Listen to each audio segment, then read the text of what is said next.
안녕하세요. 저는 오늘 여러분과 문과대학 내부 투어를 진행할 고려대학교 학생홍보대사 여월 24기로 활동 중인 문과대학 일요일문학과 21학번 주강현입니다. 네, 여러분 저쪽에 시계탑 보이시나요? 네, 저 커다란 시계탑이 있는 건물이 바로 우리가 오늘 가볼 문과대학 건물이에요. 그러면 여기부터 지금 한번 이동해 보도록 할게요. 네, 여러분 저희가 지금 문과대학 서관 앞으로 이동을 했는데요. 여러분 혹시 문과대학 서관이잖아요. 혹시 서가 무슨 서인지 맞춰보실 수 있으신가요? 서가 무슨 서일까요? 서쪽 할 때가 서인가요? 네, 맞아요. 그래서 본관을 기준으로 서쪽에 있어서 서관이라는 이름이 붙기도 했고, 또 여러분 책서라는 한자 아시죠? 네, 그래서 여기 문과대학이 인문학을 연구하는 곳인 만큼 책서자를 써서 서관이라는 이름이 붙게 되었다고 합니다. 그래서 이 문과대학 서관 같은 경우에는 우선은 굉장히 옛날에 지어졌어요. 1961년에 완공이 되었고, 이 건물을 짓는 당시에 6.25 전쟁이 일어났기 때문에 굉장히 전란의 상처까지 담고 있는 아주 역사적인 건물이라고 생각을 하시면 될 것 같아요. 또 여러분 방금 저랑 본관 보고 오셨죠? 네, 본관을 기준으로 동쪽에 대학원 도서관이 있었는데요. 대학원 도서관과 대칭에 있는 건물을 만들어서 건물의 대칭성을 확보하자 해서 서쪽에 서관을 짓게 되었다고 합니다. 네, 그리고 여러분들 잠깐 이쪽으로 이동해 보실까요? 여기 동상 보이신가요? 네, 이 동상을 보시면 손병희 선생님이라고 적혀 있는데요. 여러분 역사 공부하면서 손병희 선생님 배우신 적 있죠? 그쵸? 네.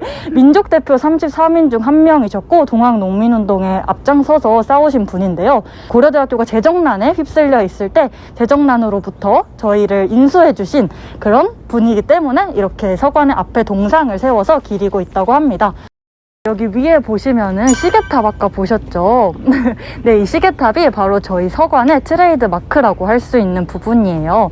그래서 이 시계탑 보시면 혹시 얼마나 될 것 같아요, 길이가? 한 2m 정도 될 것 같아요. 네, 맞아요.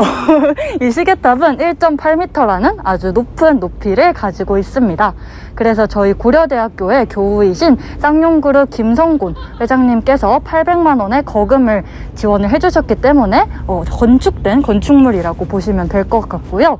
또 이 시계탑 같은 경우에는 9시와 12시가 되면 교가와 새야새야 파랑새야라는 노래가 울려 퍼져요. 그래서 이 새야새야 파랑새야 언제 한번 역사책에서 보신 적 있는 전래동요일 듯한데요. 새야새야 파랑새야 녹두밭에 앉지 마라 라는 가사가 있는데, 여기서 이 녹두밭에서 이 녹두는 저희 전봉준님을 상징을 하는데요. 이 전봉준님은 동학농민운동 때 큰 공을 세우셨죠.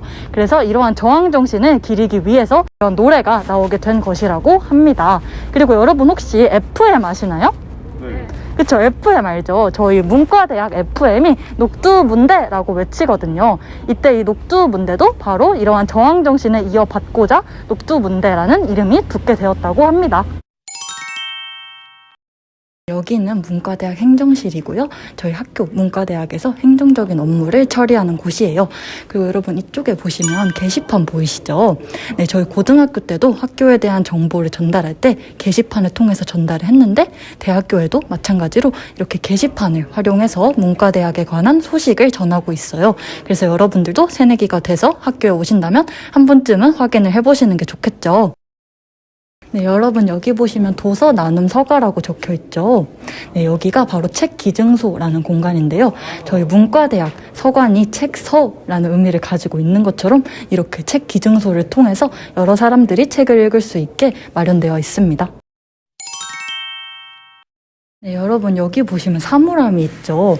네, 여러분 고등학교에서는 이렇게 반별로 사물함이 있었잖아요. 근데 저희 문과대학에서는 이렇게 내부에 사물함이 있어서 무거운 전공 서적이나 이런 것들 사물함에 보관하면서 좀 더 편리하게 이용할 수 있도록 돕고 있습니다. 네, 여러분 여기 가로로 긴 공간 보이시나요? 네, 여기가 바로 신축동이에요. 그래서 이 신축동에서는 강의실이 굉장히 많이 마련이 되어 있고, 또 반대쪽에 다른 건물에서는 교수 연구실이 주로 있는 공간입니다. 그래서 이 강의실 같은 경우에는 학생들이 강의를 듣기도 하고 시험을 치르기도 하는 공간이고요. 여러분들도 나중에 시험을 보게 된다면 이 강의실에서 치르게 될 거니까 위치를 꼭 기억해 두세요. 계단 올라가서 이제 다음 층으로 이동해 볼게요.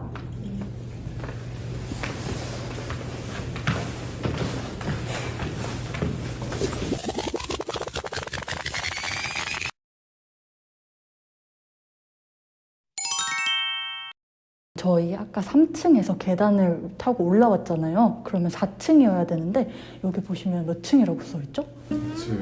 514, 5층이라고 써있죠. 좀 신기하지 않나요? 그쵸? 이거 무슨 해리포터에 나오는 마법 계단도 아니고 계단이 움직이는 것도 아닌데 3층에서 올라오니까 바로 5층이에요. 이게 왜 그런 거냐면 옛날에는 4라는 숫자가 굉장히 부정적으로 여겨졌잖아요. 그래서 4층을 짓지 않고 3층 그리고 바로 5층을 지었다고 해요. 그런데 시간이 흐를수록 강의실이 모자란 거예요. 그래서 강의실이 부족했기 때문에 3층, 5층 그리고 그 위에 4층을 지은 굉장히 특이한 구조를 갖게 되었어요. 그래서 이 특이한 구조 때문에 저희 고려대학교가 호그와트에 빗대어서 고그와트라고 불려지는데 이 건물이 굉장히 큰 기여를 했고요. 이런 특이한 구조를 갖게 되었다고 합니다. 네, 여러분 아까까지는 5층이었는데 지금 보니까 또 406호죠. 그래서 실제로 이제 새내기 분들이 이제 처음으로 이제 시험을 보러 올 때 굉장히 헷갈리시는 경우가 많다고 해요. 길을 잘못 들면은 굉장히 헷갈릴 수 있는 그런 건물이라고 보시면 됩니다.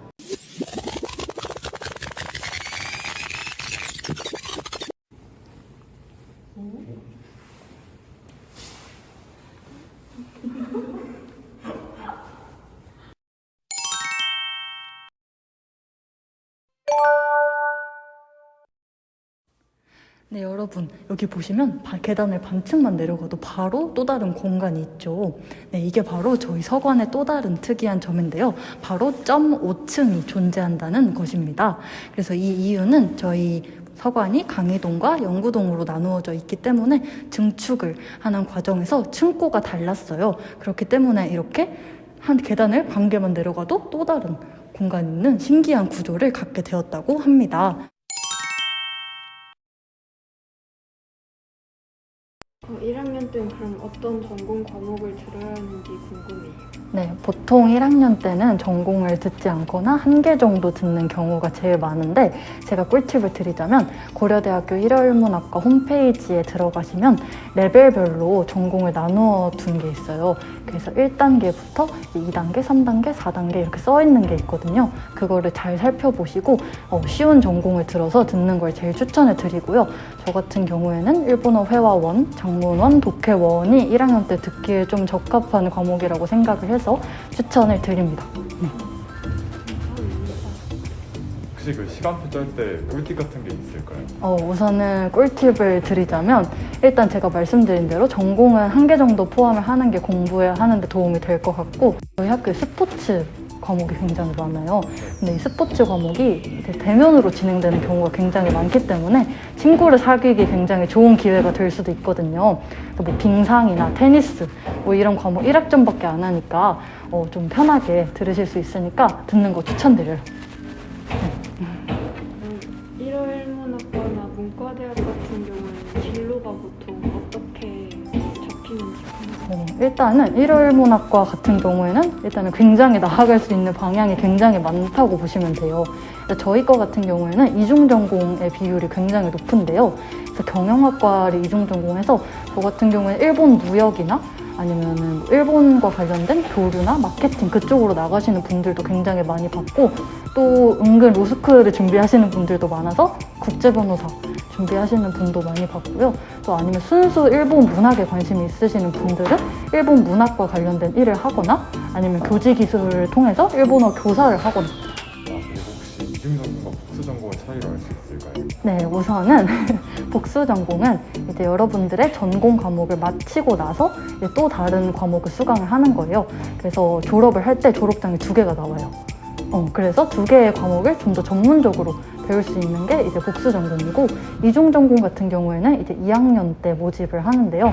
이제 자신의 전공을 공부를 하면서 또 다른 공부를 같이 하는 거라서 졸업장에 보시면 한 개의 졸업장에 이제 2개의 학과가 같이 나오게 되는 그런 형식으로 돼요. 근데 아무래도 복수 전공보다는 이중 전공의 비율이 높은 걸로 알고 있습니다. 네, 여러분 오늘 투어에 참여해 주셔서 정말 감사하고요. 저희가 선물로 고려대학교 키링을 준비를 했어요. 앞으로 멋진 새내기가 되셨으면 좋겠어요. 네.